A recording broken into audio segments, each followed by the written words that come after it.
एक शांत झील थी जो एक घने जंगल के बीचों बीच बसी हुई थी। उस झील में 3 मछलियां रहती थीं, बुद्धि, मेधावी और अज्ञानी। झील सूरज की रोशनी में चमकती थी, कमल के फूलों से भरी हुई और चारों ओर ऊंचे घासों से घिरी हुई थी। तीनों मछलियां गहरी दोस्त थीं और हर दिन साथ तैरती थीं। लेकिन उनका स्वभाव एक दूसरे से बिल्कुल अलग था। बुद्धि दूरदर्शी और समझदार थी, जो हमेशा हर परिस्थिति को भांपकर पहले से तैयारी करती थी। मेधावी चतुर और तेज दिमाग वाली थी, लेकिन तभी काम करती थी जब स्थिति सामने आती। अज्ञानी बिल्कुल लापरवाह था और उसे लगता था कि उनके शांत जीवन में कभी कुछ गलत नहीं हो सकता।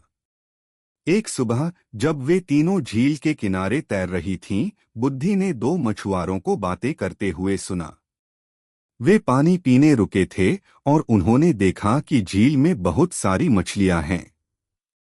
उन्होंने तय किया कि वे अगले दिन जाल लेकर लौटेंगे और मछलियां पकड़ेंगे। यह सुनकर बुद्धि तुरंत डर गई। वह वापस अपने दोस्तों के पास गई और उन्हें इशारों से समझाया कि खतरा निकट है। बिना समय गवाए बुद्धि झील के उस किनारे चली गई जहां एक संकीर्ण नाला एक बड़ी नदी से जुड़ता था, और वहीं से वह सुरक्षित निकल गई। मेधावी ने स्थिति को देखा, लेकिन उसने एक रात और रुकने का फैसला किया, यह सोचकर कि वह समय आने पर कुछ कर लेगी। अज्ञानी को कोई चिंता नहीं थी, वह आराम से तैरता रहा और मजे करता रहा। अगली सुबह मछुआरे अपने जाल और नावों के साथ लौट आए। जैसे ही उन्होंने जाल डालने शुरू किए, झील में अफरा तफरी मच गई। मेधावी ने जल्दी से एक छोटा सा रास्ता देखा जहां से वह जाल से निकल सकती थी, और अपने तेज दिमाग और फुर्ती से वह बचकर निकल गई। लेकिन अज्ञानी, जो अब तक लापरवाह था, खतरे को समझ ही नहीं पाया और जाल में फंस गया।